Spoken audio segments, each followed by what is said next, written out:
Well, hello and welcome to the stream. Let's go ahead and see what we can get into. We're going to do a little bit of Art Bell, and this came out on February 16th, 1998. During judging, people from as far away as 5 miles complained of TV and radio interference. From past shows, frequency in the bismuth metal layers. Mark's Van de Graaff generator will produce high voltage, but static charge is frequency independent. In other words, all over the place. And I doubt it would create the lift that he needs. He should drop the Van de Graaff idea and stick with a Tesla coil. Well, I suppose the one point that he's missed here is that the electrical power that's going into the Tesla coil is first coming from the Van de Graaff generator. Is going through the Tesla coil, which then steps up the voltage, and the voltage then goes from there to the capacitor section. Okay, I've got you. In other words, you've got an additional stage of amplification, actually. Now, because you have a rotating spark gap at the bottom of this, and because you're able to basically almost create a distributor in a car, right, you can time the pulse, the amount of electricity that goes to each one of the individual capacitors, which, if you look at the circuit diagrammatically, the Tesla coil circuit has each and every one of those capacitor sections sitting in parallel. But the point is that the rotating spark gap takes that electrical energy and drops it off at each one of those locations independently of the next. And that is, in fact, what you almost have to do is you have to have 3 equally spaced points of distribution so that you don't have more energy accumulating as the spark gap spins around the perimeter of its the spark gap. See what I'm saying? Because as your energy level begins to rise, if you only have one point where the energy goes out to those individual capacitors, basically this thing will begin wobbling like an off-balance top. No, I've got you. Okay? I've got you. East of the Rockies, you're on the air with Mark McCandlish. Hello. Hey, it's Josh Price from West Virginia. You are at the moment. Yeah, I'd like to make a comment or question. Basically, it's very horrifying, like the powers that Iraq has with like these what was that one bomb, the scalar bomb? Scalar weapons. Imagine what they could do. And I was thinking, do you guys think this will lead to more like World War III or something? Because I was reading the paper, Russia was saying like they ain't done it, they ain't supporting us because like. Actually, Russia, sir, has said that an attack on Iraq could well spark World War III, is specifically what they have said. And so, yeah, if those kind of weapons were used, you can only imagine that it would cause a response, if not of a similar sort, then of a nuclear sort. I have no idea, but sure, we could be staring down the barrel of World War III. Sure. West of the Rockies, you're on the air with Mark McCandlish. Hello. My God, this is Ed at KBC land. Los Angeles, yes, sir. Anyway, I find your guest very interesting, very informative. I like the technical descriptions. They're very good. I grew up here in Pasadena. My dad ran basically how do I say it? He controlled the press, the media for a certain county organization out here. And in the 60s, I was one of the first people at the age of about 6 years old to see the SR-71, and the press was handled to keep it away from the public and to not talk about the atomic booms and stuff like that. And, that kind of verified it. But at the same time, his father worked in the aircraft industry and stuff. And there were a lot of German people, and there's a lot of baloney going around about UFOs coming out of Roswell. Well, in 47, you had all these German scientists like Wernher von Braun, who started Star Wars, came to JPL, NASA, things of this nature. And I think that's just kind of being glazed over for this UFO stuff. All right. Well, actually, it's a worthy question. The German connection, Mark, to what we're doing now. Well, there have been an awful lot of allegations that were made that the Germans, right towards the end of the Second World War, had actually stumbled upon the same technology, and it's perfectly plausible if you consider that they probably had, just like we have. They may have had people who were even spying on Thomas Townsend Brown and Professor Beefield regarding their experiments with capacitors in the 1930s, which of course predates the Second World War. So it's entirely possible that they may have stumbled upon the same saucer-shaped craft, and there's certainly so it's entirely possible that they may have stumbled upon in the form of saucer-shaped craft, and there's certainly a lot of stories that have come up in the last 5 or 6 years that allege that they did in fact have vehicles of this kind. Although there have been allegations that a lot of the photographs that was associated with this story were hoax photographs. Now, there was a young fellow who's a friend of Sean David Morton's, and I forget his name. He built that fusion rocket that flew to Area 51, and he knew David Adair. David Adair. There we go.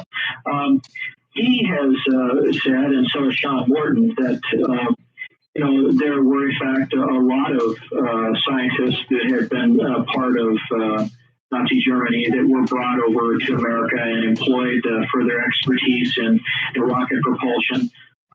But there is also a possibility, particularly when you consider that, 1967, the date that I kind of earmark as the first date that I can find evidence for a military-based anti-gravity propulsion system is only 20 years after 1947 and the end of the Second World War. There are some people who allege that we even had systems functioning at a very basic level as early as 1963, but I haven't seen any of the evidence that would substantiate that. So I'm just going based on composite drawings that I've done and sketches that I've made based on accounts that go back as far as 1973 and match those with military photographs taken in central Utah, near Provo, Utah, in 1967, which exactly match every one of the features of these same vehicles that were described as so-called alien reproduction vehicles that first serviced in 1967, which, by the way, happens to be the same year that one of the people who worked with Thomas Townsend Brown patented a system for a flying saucer that looks exactly like the so-called alien reproduction vehicle. What a coincidence. Mark, you've been so good. I want to, before this hour ends, I want to give you an opportunity. I know that you have some materials that you can send out to people, but I don't know what.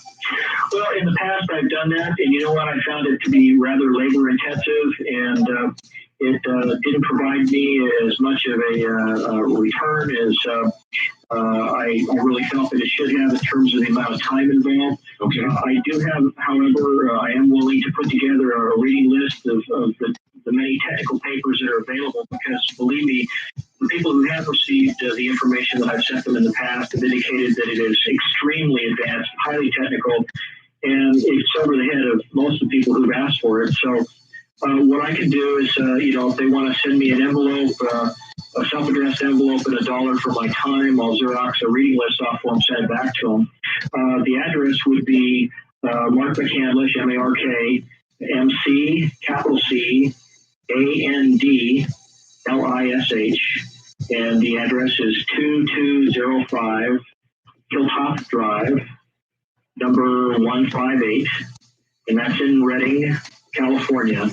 And the zip code here is 96002. I can repeat that if you like. Please. Okay. It's Mark McCandlish, 2205 Hilltop Drive, number 158 in Redding, California, 96002. Now, there are a number of people who I've lost track of that I've corresponded with in the past that I'd like to reestablish contact with, and if they're listening, I'd like to talk to them again. Art, once again, I'd like to say it's been a real honor and a pleasure to be on your program. I only wish we had more time. Oh, we do have more time. We have an hour. I wanted to get that information. I wanted to get that information out before we finish. We were out here. No. We've got it. Well, if we have a couple of minutes, I'd like to just mention briefly the reason I brought fiber optics involved in the Roswell thing. The reason for that is that what happens when you create a system like this anti-gravity propulsion system that cancels the mass of the vehicle, the first thing that happens is that it cancels the mass of the electrons that are flipped through the electrical system in the vehicle, and all your control parameters go right off the scale because everything has suddenly become the most perfect high-temperature superconducting circuit you could hope for. You don't have to use liquid nitrogen. You don't have to do anything special because you basically cancel the mass of the electrons so they flow through the wires with no resistance whatsoever. It's like multiplying the efficiency of the electrical systems in the vehicle maybe 100 times, who knows. But one of the things that happens is, as a result of that, is that when you put in a control input in an electrical circuit that has suddenly gone superconducting, it's going to change your ability to be able to control the vehicle. In fact, this may be the reason why some of the first prototypes that the military tried to engineer actually crashed, because they weren't prepared for this eventuality. Mark, when you build this prototype and get ready to test it, I sure would like to be there. Well, you're invited. In fact, I'll take you for a ride if it works. But let me just tell you this: the most recent issue of NASA Technical Briefs that has been published describes a system that was developed for the Pasadena Jet Propulsion Laboratory by some scientists working out of Caltech, or the California Institute of Technology. And it describes exactly this kind of a system that allows you to use fiber optics and lasers to control other systems, to have sensors that send you data back to your computer or whatever it is you have within the system. And the reason you want to do that is because photons, the very substance of laser light, have no mass. And so when you kill the mass of the vehicle, it's affected. And the control information that you send out when you move your control stick, the information that comes back from the various subsystems in the vehicle, none of that is affected as long as you use laser light or photons as your medium of transferring information from one part of the vehicle to the other. There is an absolute relationship between the kind of propulsion system that you're talking about, anti-gravity propulsion, and time travel. That's right. They are virtually the same thing, aren't they? Well, in a sense, they are. And for anybody who's technically oriented and wants to sit down, document that was prepared by a gentleman by the name of Miguel Alcubierre in 1994. It was published in Classical Quantum Gravitation, Volume 11. And it basically describes the concept of a warp drive. And doing that within the confines of general relativity without violating it. It talks about creating a space-time bubble around your vehicle, where space-time is extended behind you and compressed ahead of you. All right, and listen, we're going to have to hold on that note. The hour is over. I've got to pay attention to the clock. Mark McCandlish is my guest, has been my guest, and will be for one more hour in some markets. I'm Mark Bell from the high desert. This is Coast to Coast AM.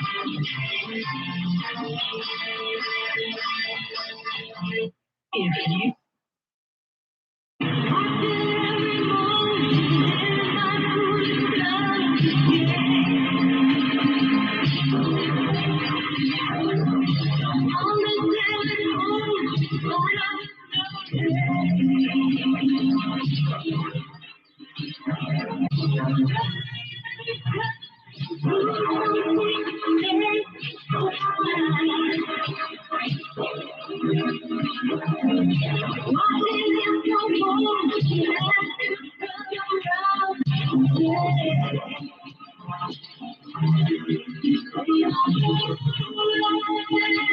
Talk with Art Bell in the Kingdom of Nine from outside the U.S.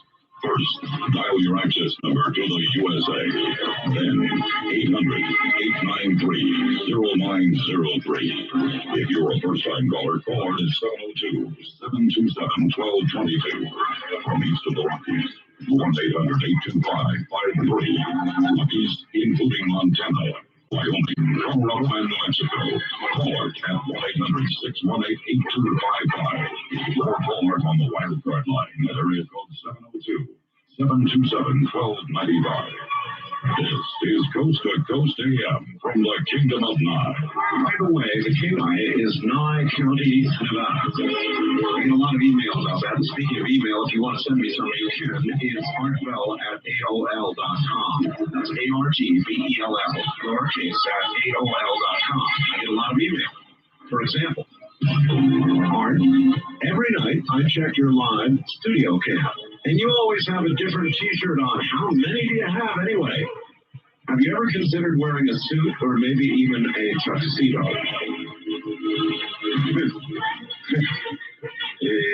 You've really lost your mind out there. If you worked at home and had a studio at home, would you, to do a 5-hour talk show, wear a tuxedo? really lost your mind out there, staying up too late, not enough sleep. 7-2. It's Axel Hard, great program. Congratulations. Do us a big favor. A couple of times, the number of the cassette tapes for this program. All right, yes, you can order cassette tapes of this program or any program you hear us do with a guest, generally. And the number is 1-800-917-4270. I repeat, 1-800-917-4270. That's a couple of mentions. All right, Mark, welcome back. Let us go to the phones and concentrate as best we can on them. West of the Rockies, you're on the air with Mark McCandlish. Hi, Aaron. Hello. Where are you? Believe it or not, just a few miles from Mark. Okay, that's fine. I thought Mark would enjoy this. A friend of mine is a pilot. He flies the Aurora. And I thought I'd tell you a few things about it that are fascinating. Number one, it goes about 26,000 miles an hour. About Mach 17, right? You can be anywhere on the planet in less than 30 minutes. It takes off in less than 150 feet and goes straight up. You count to 15 and it's over 100,000 feet. He also asked me, I gave him some information. They've already had over 20 ground crew killed from touching the airplane when it came back before it was apparently grounded out. It runs on extremely high electrical energy. And when it takes off, it's practically silent. I haven't seen it, but a lot of my friends have told me about it. And actually, this doesn't sound like the Aurora. This actually sounds like some sort of an anti-gravity or electrostatic propulsion system. Well, it looks like an Indian arrowhead. Is what it looks like. Okay. And you're convinced, Mark, we have that technology? Oh, yes, I'm sure of it. In fact, I think one of the stories I told you in an earlier program was meeting a fellow who actually worked at Plant 42 in Lancaster and Palmdale, who during a smoke break one evening, middle of the week in 1992, saw a large black disc-shaped vehicle land just outside the Lockheed Skunk Works at the southwest corner of Plant 42. That it was covered by a series of it was similar to these cherry picker vehicles that the electrical servicemen work on power lines with, each of which had a kind of tarp from the cherry picker basket, and they covered the whole thing up, rolled it into the hangar. And he indicated that a week later he saw this same vehicle emerge, that it was uncovered by the tarps, that after a period of time it rose silently to about 500 to 600 feet off the ground, and after hovering there silently for about 10 minutes, rocketed, well, that's not the right term, it shot away as though it had been fired out of a cannon with absolutely no noise whatsoever. Past him, he said he was about a quarter of a mile away, and it past him, it disappeared out of sight in under 2 seconds. Yeah. All right. First time going to line, you're on the air with Mark McCandlish. Hello. Hello, Mark. How are you doing? I'm fine. I got a question for you. My name's Kurt. I'm calling you from Grass Valley, California. Yes, sir. With KMCO Radio. Right. I'm from Beale Air Force Base, isn't it? I was just going to comment on that. I overlook Beale Air Force Base. I'm approximately 10 miles from it, probably about 5 air miles. And noticed all kinds of weird craft throughout the years. I've lived here for almost 25 years. I followed the SR-71, the Stealth Bomber, and so forth. And last night, I happened to see this craft last night that shot across the sky, stopped somewhat in the vicinity of Beale Air Force Base, and then took off like a bat out of hell again. What direction was it traveling in when it came in, and what direction was it traveling in when it left? I would say it was coming from the east, and let's see, from the east, and then shot up towards the west. And it's just coincidental, by the way, that there have been a lot of UFO sightings in the vicinity of Clear Lake, which is due west of Beale Air Force Base, out near the coast. In fact, you sound like somebody I would like to correspond with. If you got that address, drop me a line. Okay, I do have an email address if you want that. Just include it in a letter. Okay, I will do that. All right, Mark, do you have an email address? At the present time, no, but I can tell you that because of the complexity of the Tesla coil that I'm going to need to use on this, I'm definitely going to have to get a computer. And there are already a number of pieces of software available from the International Tesla Society that will allow me to develop the, 48 different parameters that you need to know about when you're building a large Tesla coil, so it doesn't fry you. Yeah. All right, well, I'd like to apologize. Apparently, we broke your server. People are getting a 503 error, too many users. Oh, really? So your server must have a limit, and apparently we reached it for you. On Wildcard Line, you're on the air with Mark McCandless. Hello. Hi, this is Tom in Reno, Art. Hi, Tom. Mr. McCandless, I have a couple of questions. Go ahead, Tom. If a scalar type weapon were to be used against us, could you use a source like the HARP to generate a cancellation wave, effectively neutralizing the intersecting point of the interference patterns in the pulse? Well, I've actually speculated about that, and in fact, I talked to one of the leading experts on scalar weapons, a gentleman by the name of Thomas Bearden, who lives near Huntsville, Alabama. And he told me, and this is probably about a year ago, that he did not feel that the HARP system had any hope of interfering with the scalar system. In fact, he felt that it was really operating on a completely different principle. So, in answer to your question, no, I don't think that it would help us. Too bad. Yeah, really. All right. Thank you very much, caller. Take care. East of the Rockies, you're on there with Mark McCandless. Hello. Hi, my name is Mike. I'm calling from Morgan Park, Minnesota. Hi, Mike. Which is pretty close to Lake County, actually. Yeah, yes, the famous Lake County abduction. McPherson's, yeah. I'd just like to make a correction about the J.P. Morgan dying on the Titanic. Oh, okay. Actually, there was some benefactor of Tesla's that did die on the Titanic. I know that, but it may not have been J.P. Morgan. Yeah, J.P. Morgan actually had plans to go on the Titanic in 1912, but he was too ill to do it.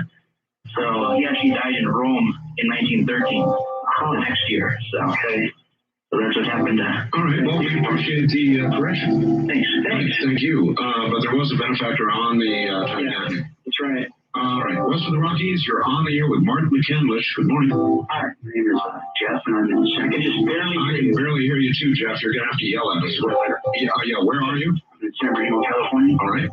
About 5 miles from Norton Air Force Base. Oh, my old stomping ground. Yeah, I used to live in Rialto. Well, cool. Then you know what I'm talking about. Yes. I work out at the concrete plant out of the...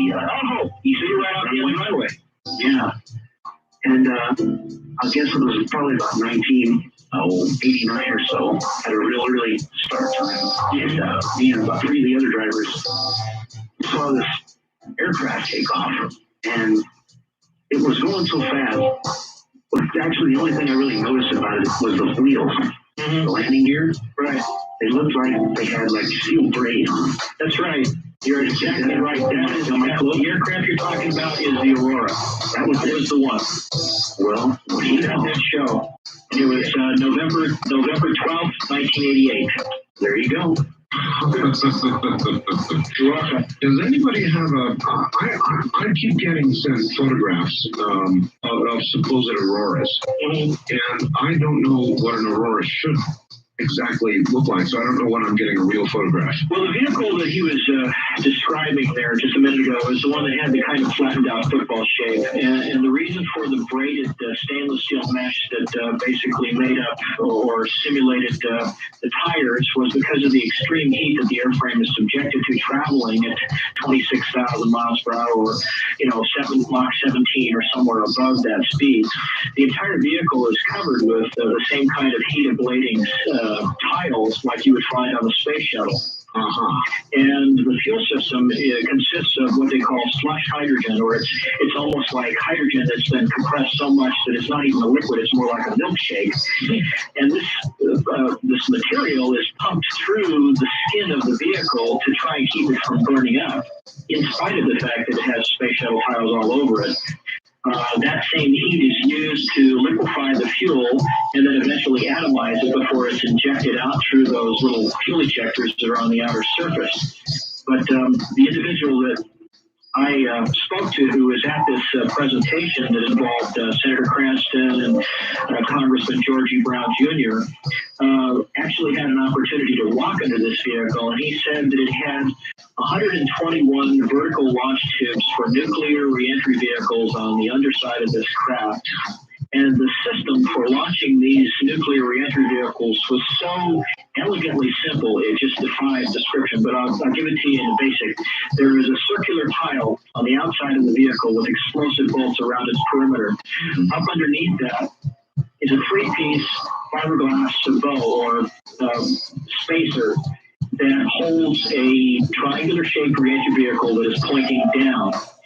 Up inside the tube and directly above the reentry vehicle is another circular tile, just like the one on the outside. And behind that is a big coiled spring, just like you find in the suspension of a car. When you fire off and release this nuclear reentry vehicle, or even a conventional munition that's in this kind of a terminally guided munition, the external tile blows away, is carried away by the supersonic airstream. The reentry vehicle emerges from the tube, the three-piece sabot or spacer blows away, the cone stabilizes in the airflow, just like tossing an ice cream cone out the window of a car. And immediately, the second tile that's behind it slams down into place and immediately reinstates the perfect aerodynamic surface that was there before, with no turbulence. Wow. And it does that in like a tenth of a second. And it's got 121 of those babies inside. Mark, don't you worry that describing in detail the way you are a lot of these things is going to cause somebody to come knocking on your door? Well, the problem is that I think the first time I talked about this kind of stuff with you was in 1994. Right. And although there were some pretty strange things that had happened to me in the meantime, strange power failures, alternators in my car blowing out, somebody running me off the road, nobody's ever taken a shot at me. I haven't had any threatening phone calls since that time. Quite frankly, if somebody was interested in finding out how I know what I know, I'd be happy to tell them.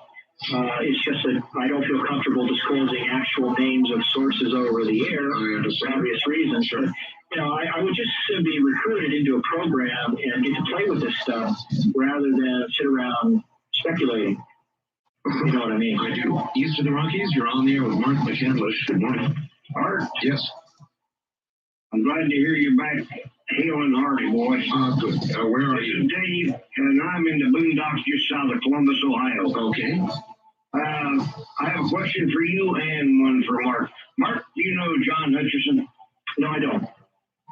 He is a scientist in Canada who has already developed anti-gravity. I saw it demonstrated. How long ago? Well, it's probably 88, maybe 87. Last year, I got a little communique that said the Canadian government went in and stripped his laboratory dry. Took everything. Actually, that was also done to Tesla. When Tesla passed away, That's right. I believe the FBI, was it the FBI? That's right. Went in and virtually took everything. His notes, everything. Well, I've heard this story before. There's also a gentleman in Canada, and I don't recall his name offhand. I think the title of the book that was written about him was something like the Butterfly and the Concrete Man, or something like that. I don't recall the exact name of it, but it described a similar event or series of events where a gentleman seemed to come into some information, and in this case he claimed it was from direct contact with some extraterrestrials or Pleiadians or something, and gave him a very simple system for creating a vehicle using an anti-gravity propulsion system, and that he actually built something that worked, and it flew away and nobody ever saw it again, and all the efforts to try and reproduce that initial experiment have failed since then, from what I understand. But But he had some people show up in dark suits and basically walk right in. They appeared to be civilian, did not present any kind of identification. They actually appeared to be some kind of upper echelon corporate officials of some kind. But anybody who doesn't believe that we have the equivalent of the now infamous Men in Black are out of their minds. They're out of their minds. But obviously, a government would have to have some sort of organization that would control technology that was being developed in the private sector that might be competing with what we have done. Sure. Well, I look at David Adair's story where they basically footed the bill for all the experiments that this brilliant young man was attempting to do, and save for the fact that he objected to their desire to turn his system into a first strike capability, he might have been recruited right at that moment. Once he proved the success of his beliefs and his system as he had theorized it, he probably could have had carte blanche as far as where he wanted to work and what he wanted to do. Well, you can generally believe that once the U.S. military gets involved, their motivations are not going to be to end the use of fossil fuels or something like that. They're going to be looking for military application if they find it. Yeah, well, it's completely understandable. I have an associate who's told me point blank that the people that he has discussed this topic with have told him in no uncertain terms that unleashing this kind of technology on the economy of the world would lead to a worldwide collapse within 6 months and a nuclear war within a year. Okay, then I guess we'll just have to hold it secret, and we'll also have to break. It's the bottom of.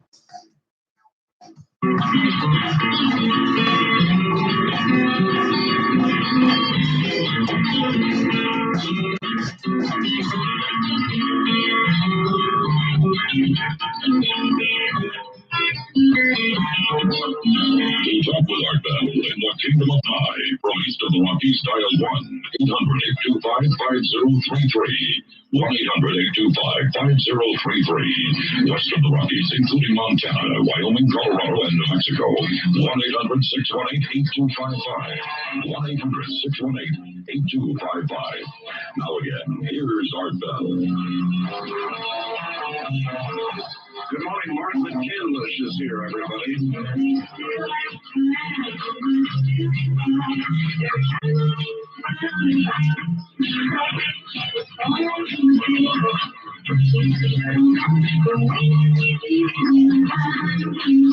time to be young, and that's the truth. No time to stay up late and listen to talk shows night after night, right? How about Real Talk? That'll take care of your problems. Real Talk is an AM/FM radio.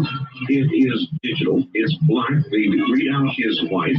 It has an AC power source. You can plug it in, or it runs on batteries as well. It's got a built-in clock, digital tuning, microphone and headphone jack, sleep timer, one-touch recording, and best of all, built into this incredible machine is a 1/4 speed tape deck. Now, that means that, we'll say take a 110-minute tape. Normally, it would yield 55 minutes of record time on one side. But because it's Real Talk, you get nearly 4 hours on one side instead of just 55 minutes, or nearly 8 hours on both sides. That's Real Talk. So if you're sick of missing talk shows, this is the only way to go. Now, we sell it at the same price that everybody else does, $149.95, but we have a better deal.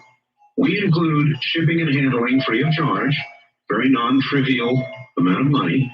We also include a high-quality 110-minute tape that you can use again and again. So if you want to buy it somewhere else, fine, go ahead. If you want the best deal, it's right here, $149.95. Also, they've got the pocket-sized personal quarter-speed player for Real Talk at $64.95. This little guy runs on a couple of AA batteries. So that means you can take the tape from the Real Talk and put it into this small hand-sized player if you want to. The number to call for either one or both of these items in the morning at 7:30 a.m. is 1-800-525-5033. 1-800-522-8863. That's 1-800-522-8863. Are you having arthritis pain? Would you like to stop that pain in your joints now? Glucosamine and chondroitin sulfate can help with the Arthritis Assist formula. You can get them at a fraction of what you pay in stores. Plus, the Arthritis Assist formula contains another revolutionary nutrient that's helped many people in Europe, gelatin. Gelatin's full of the same kind of protein found in cartilage, the stuff that cushions your joints so they don't hurt. As we age, most of us get arthritis and our cartilage begins getting brittle. Studies show that gelatin nutritionally supports cartilage regeneration. Gelatin, along with glucosamine and chondroitin sulfate, are found in the Arthritis Assist formula. Stop those aches and pains without drugs by using all-natural Arthritis Assist. Here's the offer. Order a 90-day supply of Arthritis Assist, and you'll get a pain relief cream that provides immediate relief to your joints, absolutely free. Call 1-800-232-5665. It's guaranteed to work for your money back, and you can't get it in stores. Call now. 1-800-232-5665. You've got nothing to lose but the pain. This is really, really interesting. Mark, from the New York Times, December 14th, 1944. The headline was, Floating Mystery Ball is New German Weapon. Supreme Headquarters, Allied Expeditionary Force, December 13th. A new German weapon has made its appearance on the Western Air Front. It was disclosed today. Quote, airmen of the American Air Force report they are encountering silver-colored spheres in the air over German territory. The spheres are encountered either singly or in clusters. Sometimes they are semi-translucent. End quote. New York Times. Well, it sounds like one of the first accounts of the so-called Foo Fighters that were seen throughout the Second World War. And although the stories of Nazi-built or German-built UFOs have persisted over the years, there have been a number of people who said that they never could account for those silver spheres that seemed to zip in and out of aircraft formations throughout the war. Exactly. All right, here's one more little item for you. Art, the man who died on the Titanic, the man who funded Tesla was Van Buren. According to Titanic myth, he asked for a brandy and sat in the ballroom while the ship sank. I think they've incorporated that into the movie, too. Yeah, it may be. Dying with Dignity, I think. What a movie that was. First time caller line, you're on the air with Mark McCandless. Hello? What? Hello? Yes. I can barely hear you, dear. You're going to have to yell at us. I'm sorry, this is Katie. Where are you? In Arkansas. Arkansas, okay. Well, I just wanted to say that my mother and I'm kind of nervous because it's kind of hard to talk about. We're in kind of rural part of Arkansas. Right. And we were up here and looking at the stars and everything, because we're supposed to be in the mirror, right, and everything. We were watching it. All of a sudden we saw this cluster of stars, and it was like, I don't know, a triangular shape, but it's just like stars, that they blinked at the same time. Sure. And they were going away from us, and, I was just getting around, and my mom and I were watching. I said, hey, we're over here, All the time it came towards us. Got right up to us, and now I was, like, getting scared. How big do you think this thing was? I don't know. Honestly, it had to be huge, because, it looked probably about 10 stars together. And you know how stars are away from you. They're big, looking. And and then I was like, Mom, I'm just kidding. Go away, go away. I got petrified. My mom was like, just calm down. It's okay. And I said, did you see that? And she goes, yeah, I did. And I said, I don't want that. And it went away. Were you ever able to pick out a silhouette of what the actual shape of the vehicle looked like? It looked triangular. Was it an elongated triangle, or was it like an equilateral, 3 equal sides? Well, probably equal. Okay. All right, well, there you go, from rural Arkansas. I mean, I could sit here and take report after report like that. Sure. Just for her edification, one of the eyewitnesses that I've spoken to who saw a similar vehicle near Plant 42 in Lancaster in 1987 indicated that she had seen multitudes of little lights on the belly of the vehicle as it passed overhead that seemed to be passing across its underside at about the same pace as the star background was moving behind it, so that it gave the illusion of, sort of a starfield camouflage, if you will. You really couldn't see it unless you could pick out the silhouette of the craft itself. All right, you're somebody who writes and wrote earlier. Art, I'm still having a problem with the Van de Graaff generator. There's no way you could use it as an input to a Tesla coil. Please ask Mark what kind of component can take close to 1,000,000 volts and static at that as an input. No transistor or tube I'm aware of. In the Tesla coil I built, we had to search all over to find an old military tube that could oscillate several hundred volts, which was applied to the primary windings. The secondary winding became an antenna. Unless alien technology can provide such a component, you'll have to bring it up to frequency before the voltage is stepped up. See what he says. Well, it's all pretty technical, but the coils that were described on the vehicle that my friend saw were copper windings that were 1/4 of an inch in diameter. They were separated and cast within a circular ring made of a light green translucent plastic with almost a three quarters of an inch spacing in between each one of the individual coils. Now that's in just the primary windings. The windings in that part of the Tesla coil are actually fewer than in the secondary windings, which are usually of a smaller gauge wire, usually placed much closer together, and 2, 3, 4 times more windings than you would find in the primary section of the Tesla coil. Now, it's my understanding that one of the things that's incorporated into that central column is something very similar to a vacuum triode, which is a form of amplifier and oscillator, and it uses a mercury vapor under an extreme vacuum. And the tube that it is housed in is a type of fused quartz. Okay, that makes sense. Now, this may in fact be the component that he is trying to suggest would have to be there. Yeah.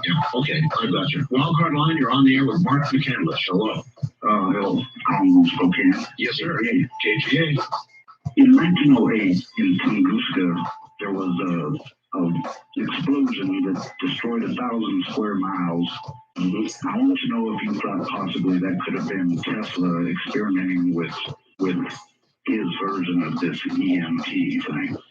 Well, as it turns out, there is actually there was an episode of the program called Sightings, which dealt with that particular subject, and I think they made a pretty good argument for the idea that Tesla had begun to lose funding for this power transmission system that he was building at Wardenclyffe. And although it didn't look as though he was going to be able to build it, he was hoping to find investors by making a demonstration of this system. And it is believed that he was trying to transmit a pulse of energy to, I believe it was Admiral Byrd, who was journeying to the North Pole at the time, hoping that this would somehow be witnessed by the expedition.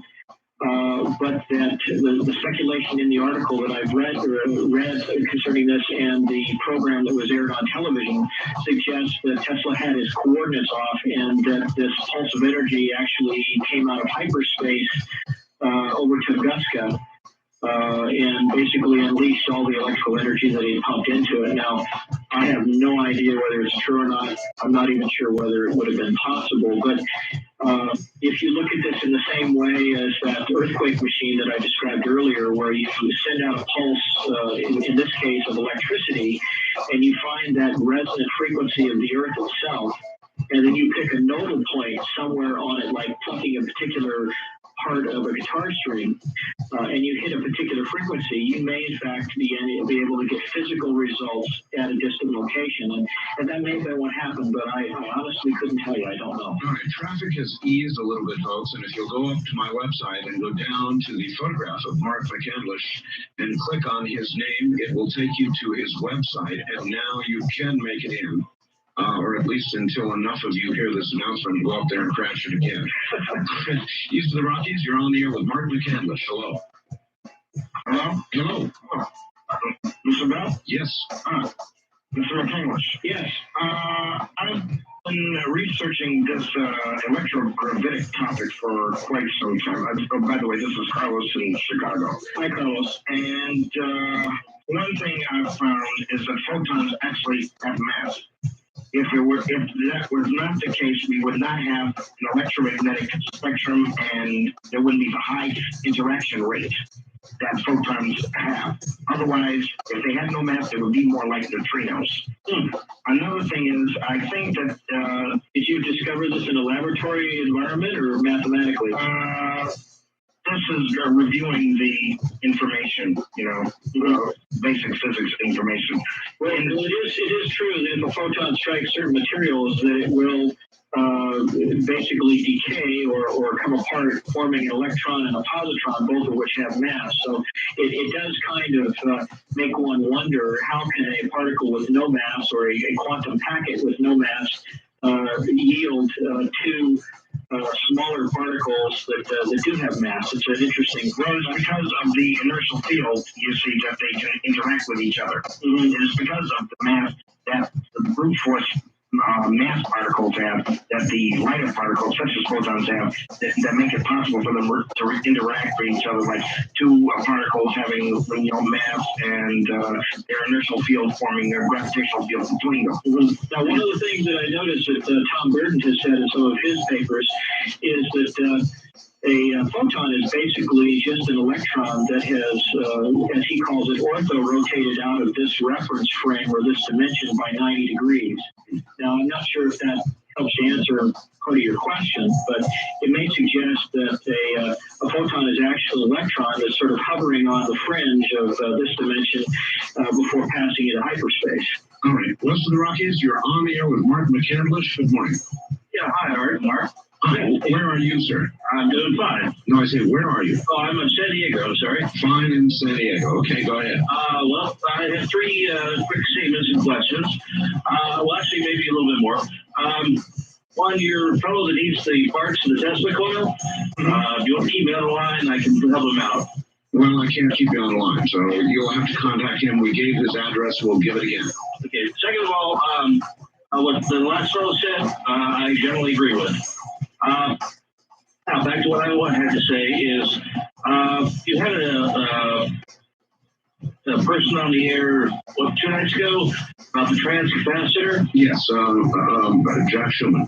Yeah, he is using the same technology, I believe, that we're talking about here for the time machine. You should... you may be right about that. I think he is right.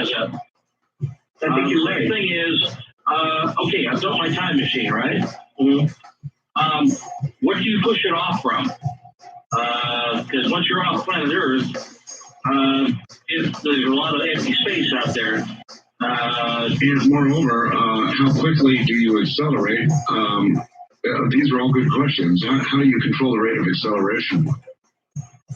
Well, I haven't got any. Well, if he's speaking in terms of anti-gravity propulsion functioning as a time machine while considering special relativity, then I would say that basically you are where you think you are, and based on what you can see. But you have to remember that in special relativity, the flow of time is also determined as a factor of what a person at the point of departure sees when all of this occurs. That is to say that the guy who's in the spaceship leaving supposedly at the speed of light may see one thing. The guy on the ground is going to see this vehicle rocket away like it was fired out of a rifle. Okay. Before we run out of time, if you'll send Mark McCandlish a self-addressed stamped envelope, number 10 probably, In one book, he'll send you a reading list of all the kind of stuff he's been talking about. It goes to Mark McCandlish at 2205 Hilltop Drive, number 158 in Redding, California, zip code 96002. By the way, Mark, is it raining there still? Oh, it has been. In fact, the ground outside is like oatmeal with AstroTurf on top. Yeah, we're also getting rain here in the desert and have been for hours. Well, I'd like to mention that anyone who's listening out there that has some technical expertise in fiber optics, lasers, high voltage electrical systems, and things of that nature who might be interested in corresponding with me on the development of this system, I'd love to hear from you. Particularly like to hear from that witness who is working at the cement plant off the end of the runway there at Dorn Air Force Base. Also, I'd like to correspond with him. And of course, anybody who believes that they've been a participant or a victim of the abduction phenomenon, who thinks they may have seen some components of a propulsion system. And I'm talking about bona fide cases here, not people who are just into escapism. I'd like to hear from them also. All right. East of the Rockies, you're on the air with Mark McCandlish. Hello. Yes, hello. Turn your radio off, please. Just hit the button. Good for you. Where are you? Dallas, Texas. All right. And I wanted to mention, I called earlier when David Deere was on, and I wanted to mention to this a researcher here that these two articles that were in the Mechanics Illustrated, June and July, they were in 2 months together, 1957. And the first one was titled Anti-Gravity Power of the Future by G. Harry Stein. And it mentioned several researchers, Bell, Crooks, William Crooks, and Townsend T. Brown, mentioned several universities that were working on it, major universities, major aircraft and aerospace companies. And they were talking about using a condenser. The condenser is the same as a capacitor. Yeah. And it just seems to me like this was basically, they had just stumbled upon it maybe at this time in 1957, and then later on they decided to cover it up. Is that a possibility? I think that's exactly what happened. I think they had a breakthrough. They found out how the system would work.